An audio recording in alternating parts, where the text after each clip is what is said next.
Welcome to Sunshine Scriptures Home Scholar. Hi there, I'm Tamara, a proud single mom dedicated to providing the best education to my home scholar. Welcome to my channel. I'll be sharing tips, tricks, and resources I've discovered to make homeschooling more manageable day to day for me and my student. Whether you're just getting started or looking for fresh ideas, I'm here to keep you going. Let's share, connect, and inspire each other. Join me as we explore and review different curriculums, dive into creative lesson plans that spark curiosity and a love of God's creation, and share both the joys and challenges of homeschooling. Be sure to hit the subscribe button and notification bell so you never miss a video. Thanks for taking the time to join me today. Today we're going to talk about our origin story, why we quit public school. For us, basically it came down to quality, communication, and community. And when I say quality, I mean in both our home lives and in the time my student was spending with people in public spaces. So let's talk about home life first. I became frustrated and disillusioned with the hustle and bustle of our daily routine, a life that left us both physically and mentally exhausted. Like most people, we became grumpy and sensitive, and this would often trigger arguments that silenced us for the night.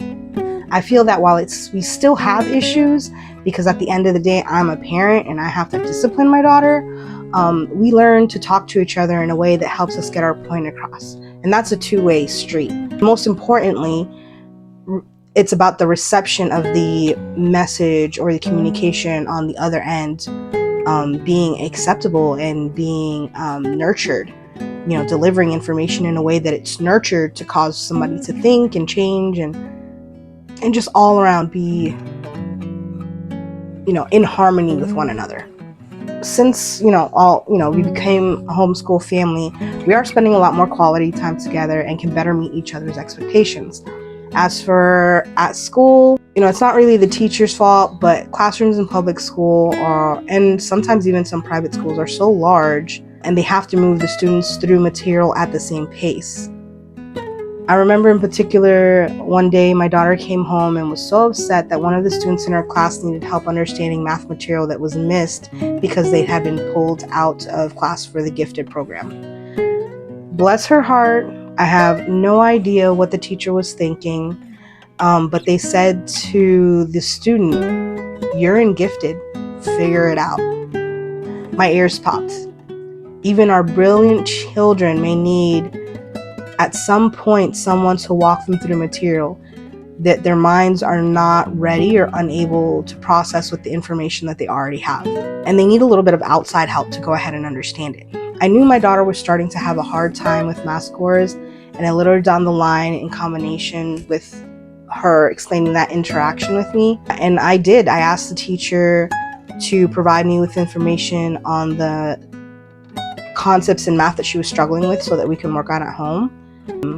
The other issue too is in our county or class or grade, I don't know what it was. They weren't sending any homework home for us to make sure that the kids were understanding what they were doing. All learning was done at school. His response was that kids took tests on a computer, even math, and they couldn't provide me with a breakdown to review. I wasn't surprised at the end of the year when my daughter didn't do well on the FSA, but it did break my heart to see her climb into the car that morning after being so encouraged and pumped to ace the math portion of the exam. Because we did cover some topics, but I guess they weren't the right ones, because she ended up scoring a 3 on the math component when she felt that she should have scored a 5. All she could say was that they had asked questions that she had never seen before. Her best friend had scored a 5, and sure enough, when they talked about it after the fact, that friend remembered Sophia having been pulled out of class for gifted when some of that material had been taught. And that's not to say she would have automatically gotten it even if she had been not pulled out of class, but it was a contributing factor. C'est la vie? C'est la vie? Absolutely not. I literally resolved that day to give my baby the best education I could, to challenge herself to the point that even if she failed, it was because of what she was learning was hard. I would be there to help her through material that she was struggling so that she could try again. I know that here in the state of Florida, we seem to be making a sway to bringing God back into the classroom, at least in our county, but it's not enough. The kids I always interact with make fun of me. I always say that I speak in parables. What I think is happening is that I allowed God to pull me out of such a mess, a life riddled with addiction, primarily addiction, and other vices, that one by one, little things began to change in me.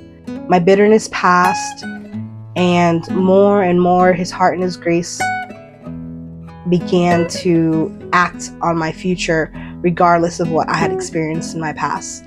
My mind literally feels like it just thinks different sometimes, and that's what I want my daughter to have for herself. A hand-in-hand walk with God in His creation, full of love and encounter.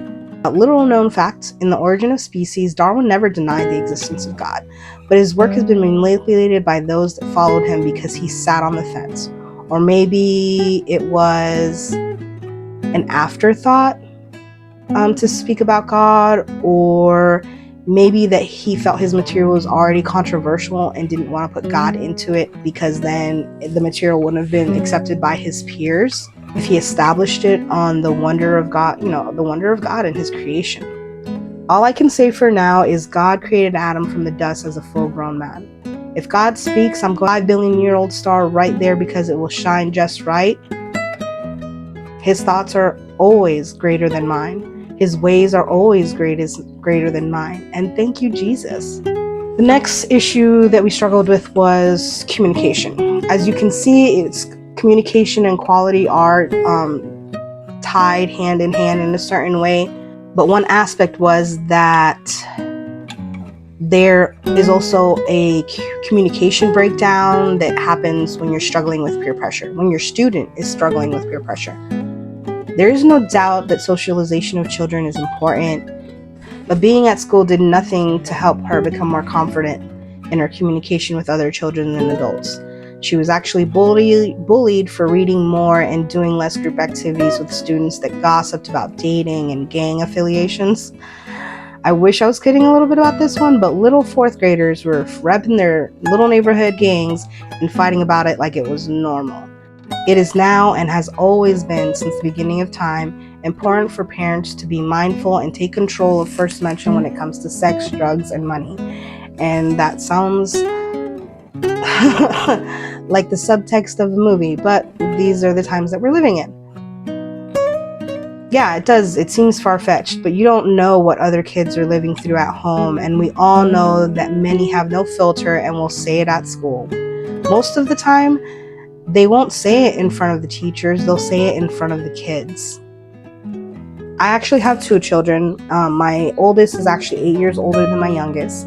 He grew up with my functional dysfunction because of the addiction, where, I used enough to stay high, but I was always very organized. I was always a great worker, but I would tweak out or deal with fits of paranoia because I'd forgotten something that I'd done while I was high, or I was in the midst of being high and forgotten something that I'd done when I was sober.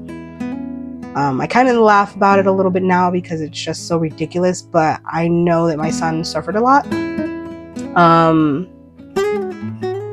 And I kept us out of the radar CPS, but he was exposed to things that he should have never seen. He actually moved out of the home, I believe it was either the end of his sophomore year or the beginning of his junior year, because we just couldn't communicate.